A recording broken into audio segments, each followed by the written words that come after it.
Now imagine walking into a room and instantly knowing who is nervous, who is hiding something, who is genuinely interested in you, and who just wants to leave. Sounds like magic, right?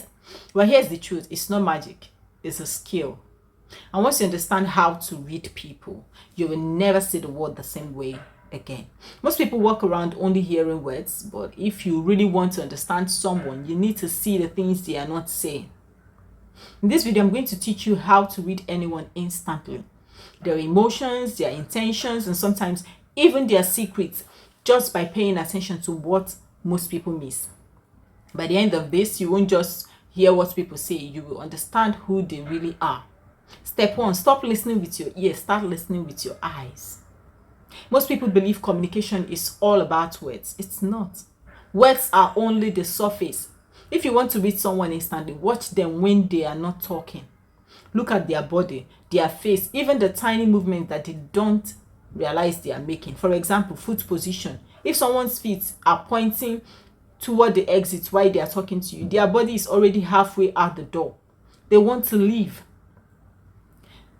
Secondly, eye micro movements. Someone may nod while you're speaking, but if their eyes glance slightly away in that far off way, their mind isn't agreeing. They are just being polite. Another thing is jaw tension. If someone's clenching their jaw or pressing their lips tightly together, they are holding something back, usually anger, anxiety, or discomfort. People rarely tell you their truth with words, but their body always leaks the truth. Start observing, noticing. Most people don't. That's why they never see what's really happening. Step 2, look for what doesn't fit. The power of contradictions. Want to know when someone's lying or hiding, they are hiding something. Here's a trick. Look for contradictions between their words and their body. If someone says I'm fine but their shoulders are slumped, their arms are crossed, and they avoid eye contact, they are not fine. Their words and their body don't match. Or maybe someone says I am confident about this project, but they are fidgeting, licking their lips, and tapping their foot like they are trying to leave. That's nervousness wearing a mask of confidence.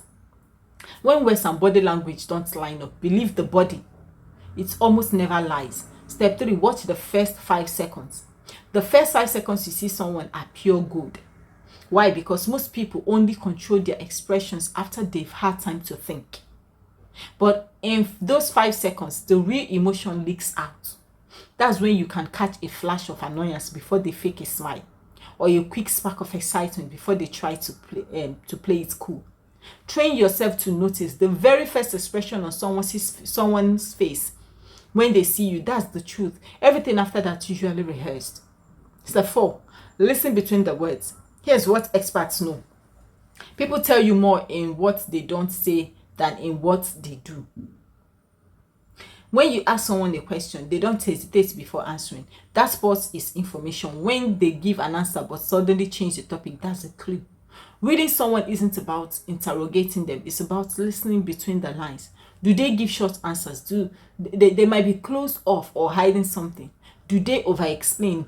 They might be nervous or trying too hard to convince you. Do they keep repeating themselves? They are probably insecure about what they are saying.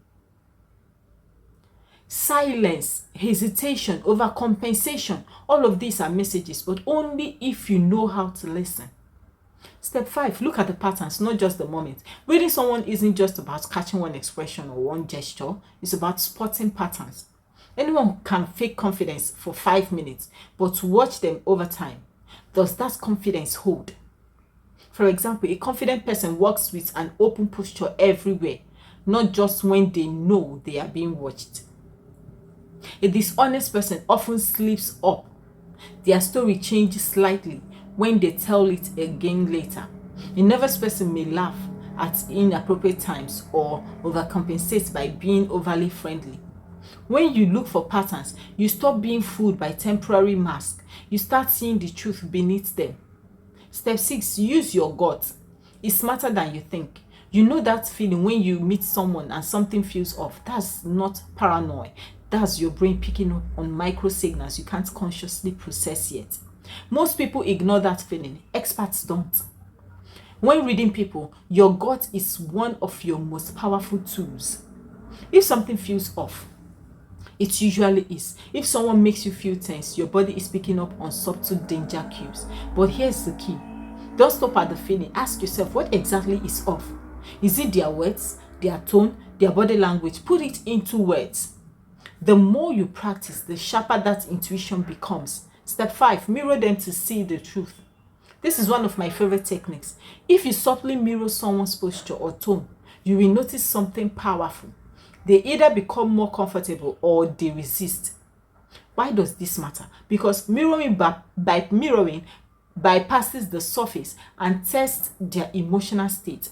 If you mirror someone who is open and calm, they will usually relax even more. If you mirror someone who is tense or defensive, they don't ease up. It confirms their discomfort is deep-rooted, not just situational. Mirroring is like a secret key. It helps you see that's the under surface. Context is everything. A common mistake people make when reading others is thinking one gesture tells the whole story. It doesn't. Crossed arms don't always mean someone is angry. They could just be cold. Avoiding all eye contact doesn't always mean lying. They could just be shy. That is why context is key. Before you assume, ask yourself what's happening in this situation that could explain their behavior. Great readers don't jump to conclusions. They collect clues. They build a picture. Step 9, people tell you who they are if you let them. This is the simplest but most overlooked point. People are constantly revealing themselves through the stories they tell, the way they treat strangers, the things they laugh at, the people they admire. If you really want to read someone, stop trying to be interesting and start being interested. Ask them questions that go beyond the surface. Watch how they react when you go deeper. People reveal their truth when they feel safe. And once you see those truths, you can't unsee them. Reading people isn't about judging them. It's about understanding them. Often more than they understand themselves. When you master this, you will start to notice things others miss. Who is trustworthy, who is hiding pain, who is really listening, and who is just pretending. And when you can read people like that, you don't just move through life. You navigate it with power. If this video opened your eyes, drop a comment and tell me which of these techniques are you going to try first. And if you want to go deeper into mastering human behavior and emotional intelligence, make sure to subscribe because we are just getting started. See you next time. Bye.